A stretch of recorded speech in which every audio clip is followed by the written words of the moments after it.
A veces puede dar ictericia, ¿por qué? Porque el quiste, como está dentro del hígado, comienza a crecer más y más y más, y lo que hace es comprimir las vías biliares intrahepáticas, a veces muy abajo, ¿no? Entonces, como las comprime, no deja que la bilis pase, y eso es pues una causa de síndrome ictérico, ¿no? Entonces, se explica la ictericia. A veces, esos se pueden sobreinfectar. Hay quistes hidratídicos que uno los estudia, y cuando los operas, jalas membranas hidratídicas, todo, pero jalas pus también. Entonces se comportan, como es una bolsa, se comportan como si fuera un absceso hepático. Y entonces la fiebre y la leucocitosis también se puede explicar. O a veces, así como hay diatirosis hepática, al mismo tiempo hay diatirosis pulmonar, y eso explica también pues, el hecho de que a veces tengan cuadros respiratorios, ¿no? Dificultad para respirar, tos, disnea, etcétera, etcétera, ¿no? Esto es importante, que a veces las personas debutan con reacciones anafilácticas. En realidad, la hidatirosis hepática casi nunca tiene reacción anafiláctica.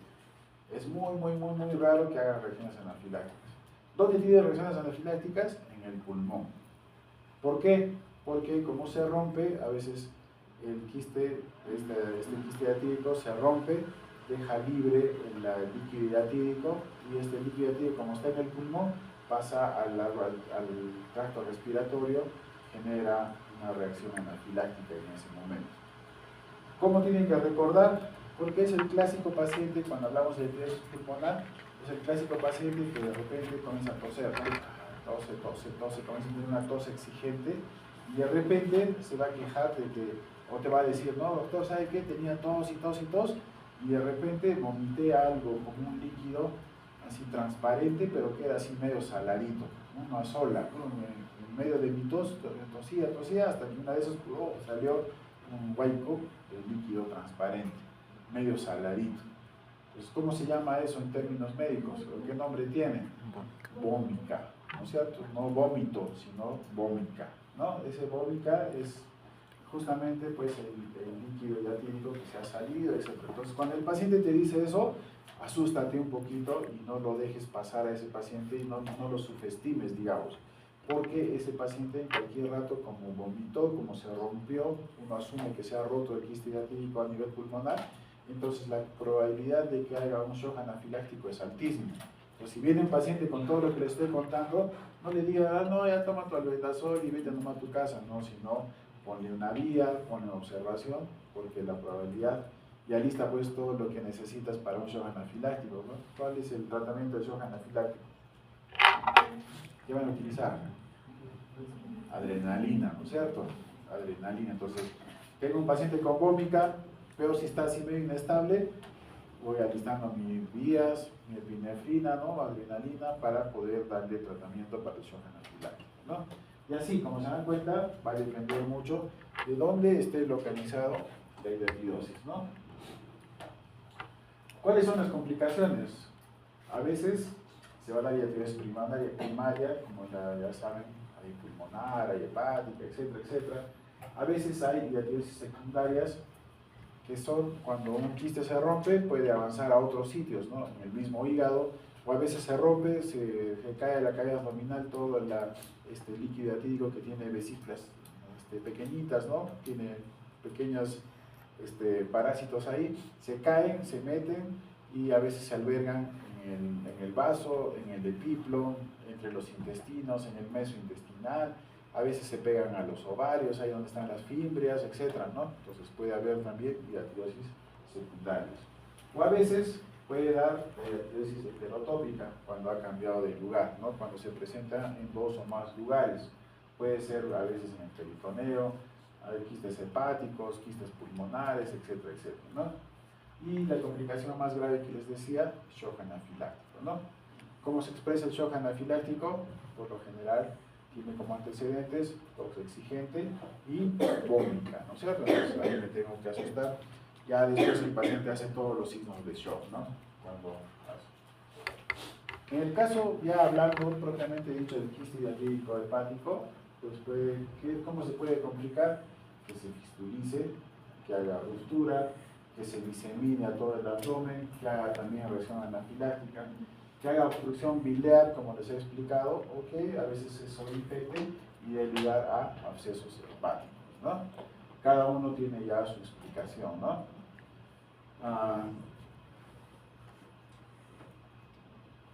¿Cuáles son los criterios clínicos? Pues estas son las formas en las cuales uno va a diagnosticar, ¿no? Dice acá, debe cumplir al menos uno de los siguientes términos, ¿no? Una, que el paciente haga reacción anafiláctica, ¿no? Dice antecedente, vómito, tos, ya con eso ya tengo un criterio para decir que este paciente tiene hidatidosis, ¿no? La otra es que tengas una masa quística diagnosticada mediante técnicas de imagen. Como les decía antes, a veces viene por dolor, así le haces ecografía y encuentras tu quiste hidatídico.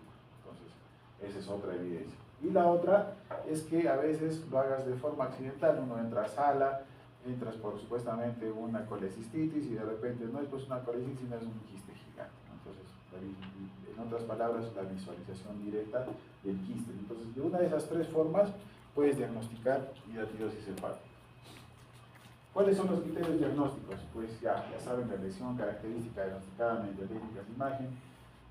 Entonces, ahí entra que en realidad, así como hay quistes en otros sitios, ¿se acuerdan? Quistes de ovario, quistes en el tiroglosos, quistes en la piel, en diferentes sitios, ¿no? Siempre hay quistes que son normales en realidad. Bueno, no tan normales, pero esperables, digamos, ¿no? Entonces, igual, en el hígado también hay quistes simples de hígado, hepáticos, que solamente se llenan de agua y punto. No son hidatidosis, pero se comportan como si fuera un quiste. Entonces, a veces en esos pacientes uno entra y haces ecografía, es un quiste único, simple, y dirás, eso no es el quiste hidatídico.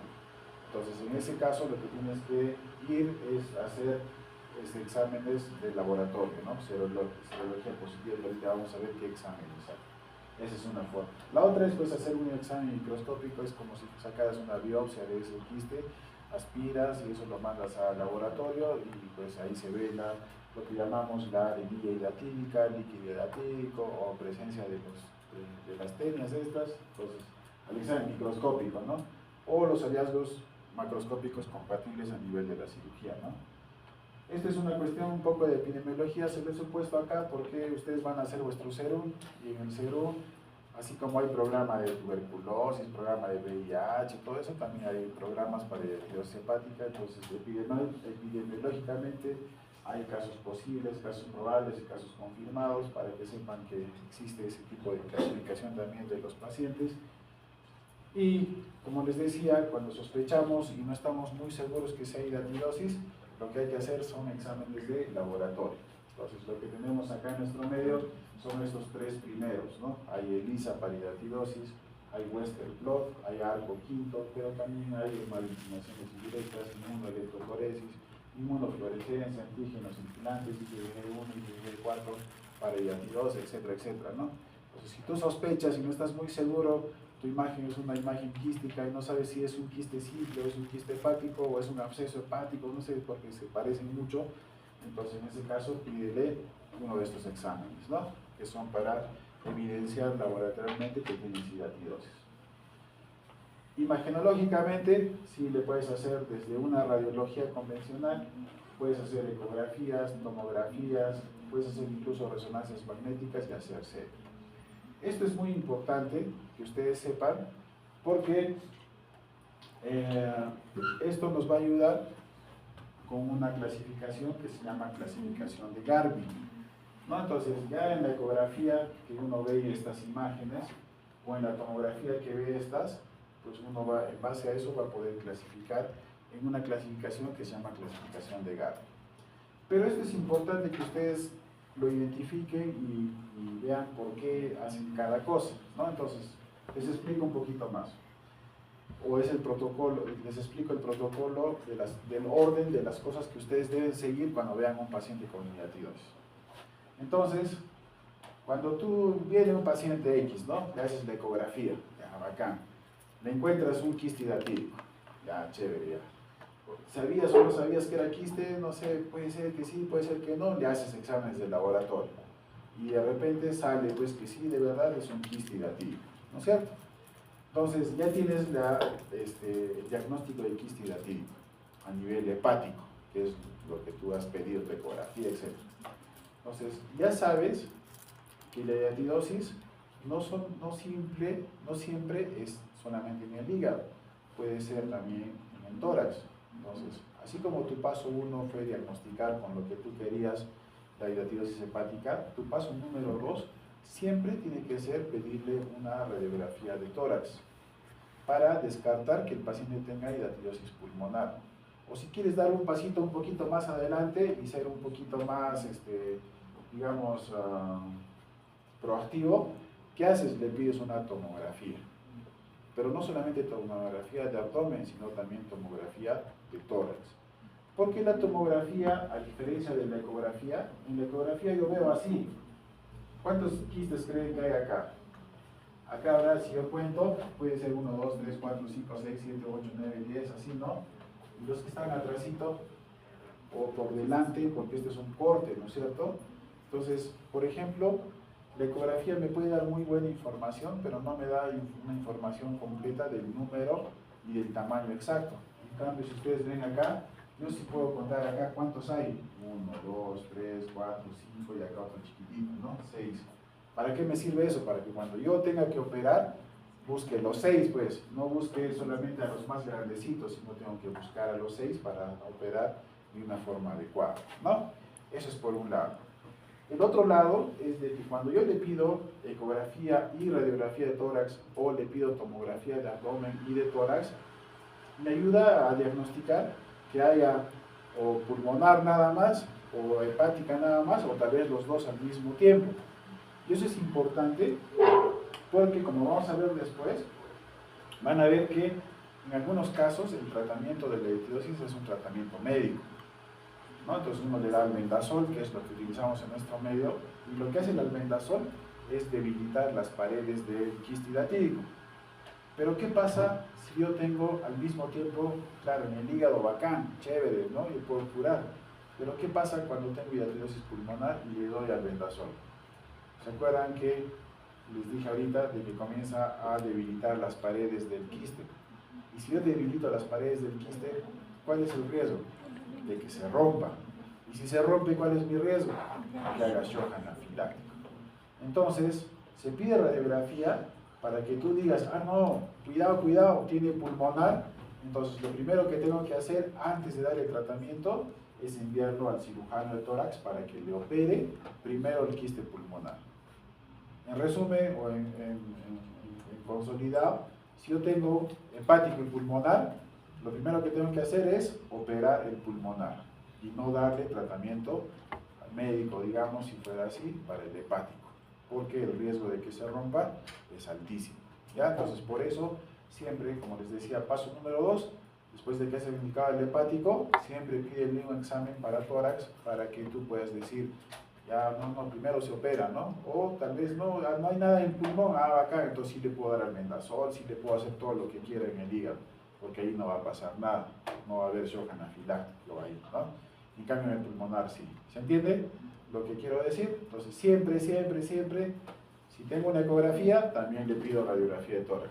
Y si soy más proactivo, le pido de una vez tomografía tóraco-abdominal, ¿no? Para definir si hay y encima para definir qué tipo de cirugía o cuáles cuidados debo tener en la cirugía propiamente dicha, ¿no? Retrocediendo un poquito otra vez, en base a la ecografía, pues hay una clasificación que se llama clasificación de Garvey. Esta clasificación, así como la de Inchey, se la tienen que aprender, porque les van a preguntar siempre, ¿no? ¿Cómo es la clasificación de Garvey? Tiene 5 tipos. Esta tipo 1 es la que se confunde mucho con el quiste hepático simple, del que hablamos hace un ratito. ¿Por qué? Porque normalmente es una sola, con una sola vesícula por dentro, una vesícula gigante. Entonces por eso hace confundir con un quiste simple hepático, que es así una sola bola de líquido, ¿no? ¿Cómo se hace esto? ¿Ya está?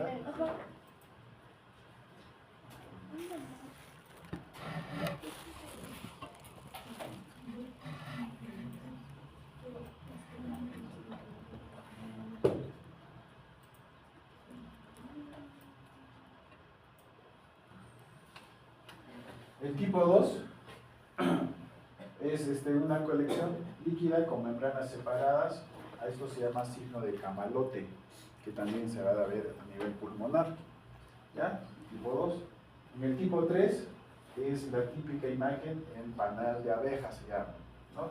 Va a haber múltiples, como un panalito de abeja, ¿no? Entonces uno ve la imagen y parece un panal de abejas. La tipo 4 ya es un contenido quístico heterogéneo y el tipo 5 ya es una imagen calcificada. Esos son los 5 tipos de clasificación de Garvey que se pueden ver acá en las figuritas. Miren, acá es como si estaría así todo roto y acá como un panalito de abejas, ¿no?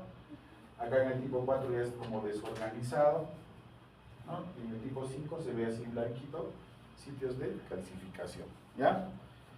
Pero la clasificación de Garvey, si no tienen que aprendérsela, en realidad pasó a la historia porque la clasificación que se utiliza ahora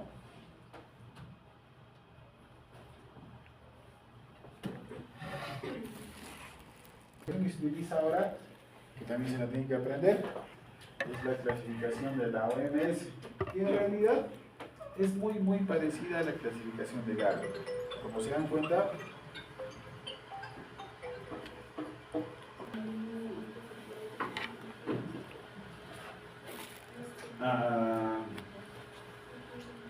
es muy parecida en realidad a la clasificación de Garvey, solamente que acá van a tener una clasificación, digamos, especial.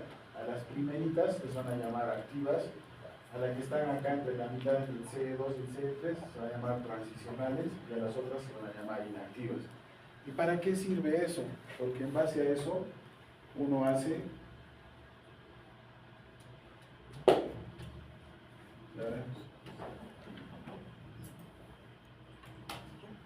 En base a eso hay un flujograma de atención, como se dan cuenta ustedes, y eso les sirve a ustedes como médicos generales al inicio, ¿no?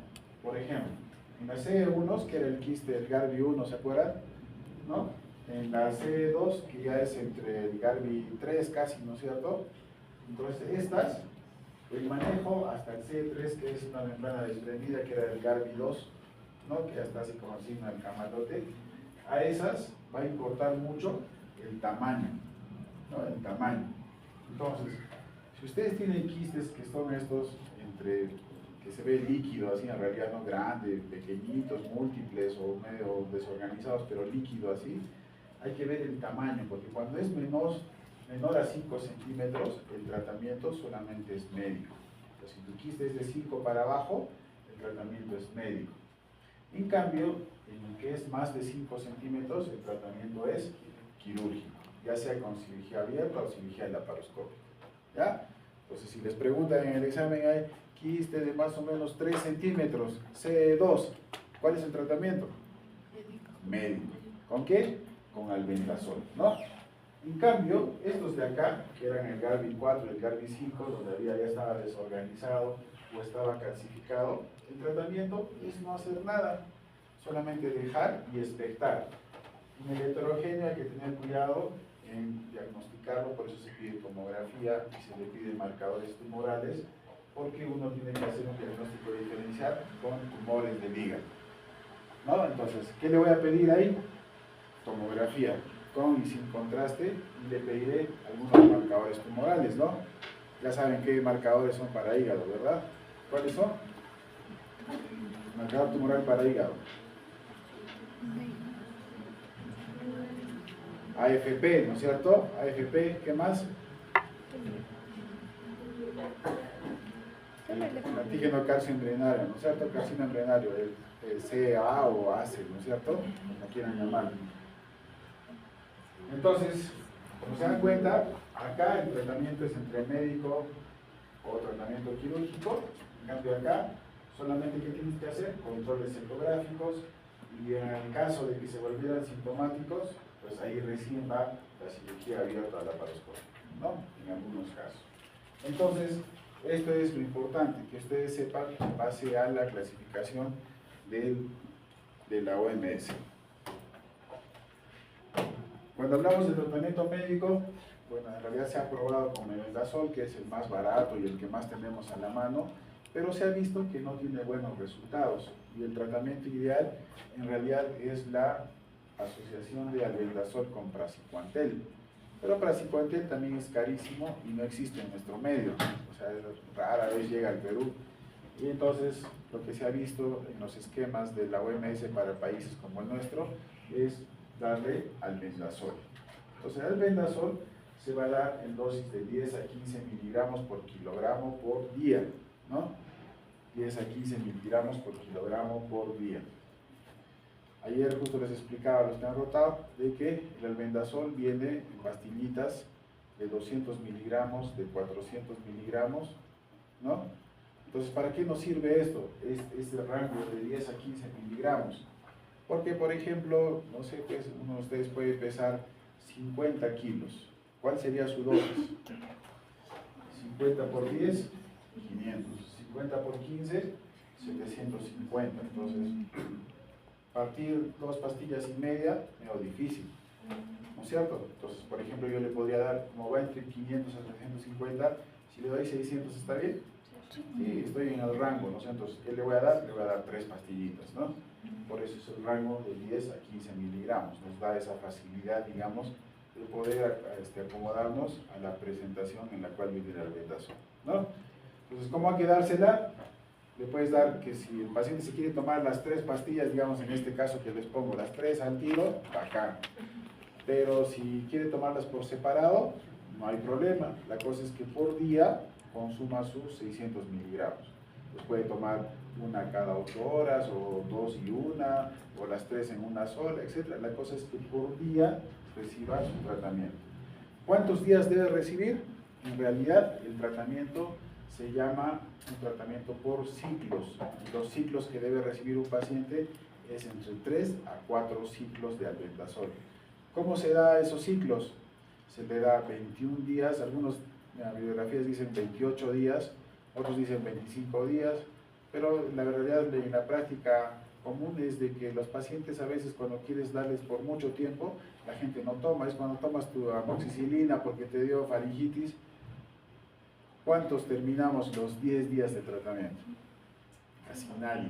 Tomar 20 días de por sí ya es pesadito, ¿no? Un mes, peor todavía. Entonces, como que hemos llegado al consenso de que se le dé 21 días, que es lo mínimo que debe tomar, y después de eso tiene que descansar 7 días. Y de ahí se inicia otro ciclo de 21 días, otra vez descansa 7 días, y después de eso otro ciclo, incluso, como les digo, hasta 4 ciclos.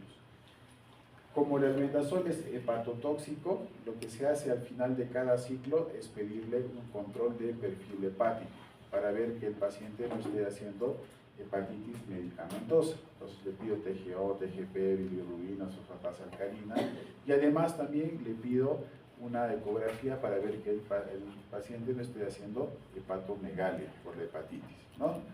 Entonces, esa es la forma en la cual yo voy a dar tratamiento.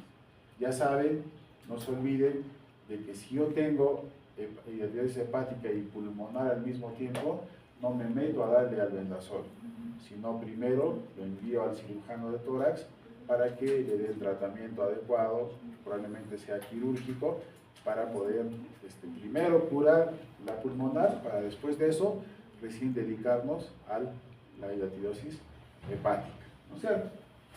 ¿Existen otros tipos de tratamientos? Sí, también hay una técnica que es la que hacen los radiólogos intervencionistas, que es una técnica PAIL. La técnica PAIL viene de este nombrecito, ¿no? De función, aspiración, irrigación y reaspiración. ¿A qué se refiere eso? Los radiólogos intervencionistas encuentran el quiste hidatídico hepático y ¿qué hacen? Agarran una sondita con guía ecográfica o tomográfica, la meten, llegan adentro de de ese quiste hidatídico y lo que hacen es irrigar con soluciones hipertónicas. Entonces ustedes van a escuchar de que agarran el hipersodio, el cloruro de sodio al 20%, no al 9 por 1000, sino al 20%, juntan un montón de ampollitas, 30, 40 ampollas de esto, ¿no?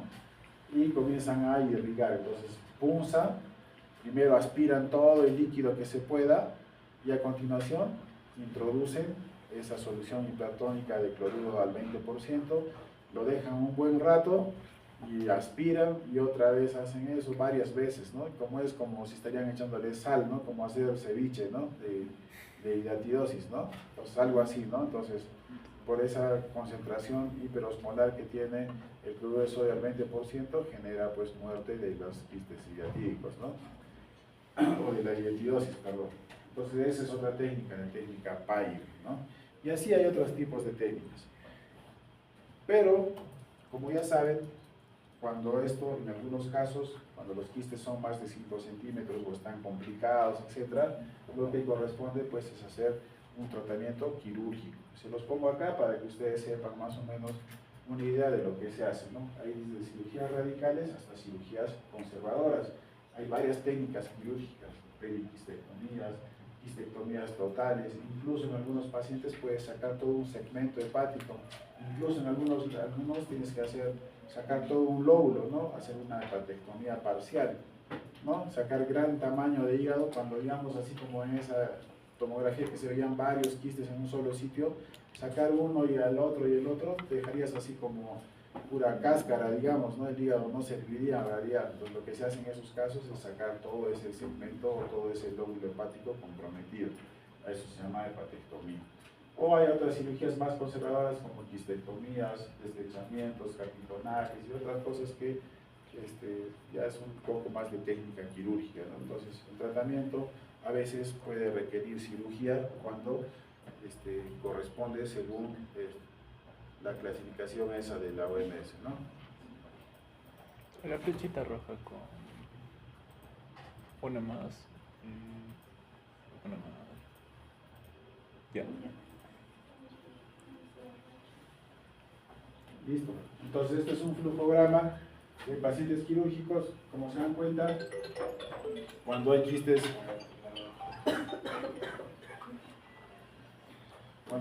medianos, hay cirugías radicales, sacar todo el quiste, pero a veces cuando los quistes son muy grandes hay que hacer cirugías conservadoras nada más, ¿no? Entonces todo va a depender. Es un flujograma para que ustedes tengan idea nada más de lo que se hace pues en cada caso, ¿no? Entonces esa es hidratidosis hepática. No se olviden conocer bien la clasificación de Garvey, la clasificación de OMS. Cuando tú no estás muy seguro si es hidratidosis, le pides exámenes de laboratorio, ELISA, ARCO quinta, ¿no? Western blot, que es lo que más utilizamos. En algunos casos el tratamiento es médico, entonces darle albendazol 10 a 15 miligramos por 21 días, 7 días de descanso, 3 a 4 ciclos. Al final de cada ciclo pedirle ecografía de control y perfil hepático, y en los quistes que son más de 5 centímetros o están complicados, el tratamiento es netamente quirúrgico, ¿no? Entonces ya saben cuándo referir al cirujano. ¿Alguna pregunta? Nada. Listo. Entonces el próximo lunes, no se olviden, es el examen según lo coordinado. ¿Este es el siguiente? Claro. Ya, entonces seguimos haciendo clases. ¿Ya?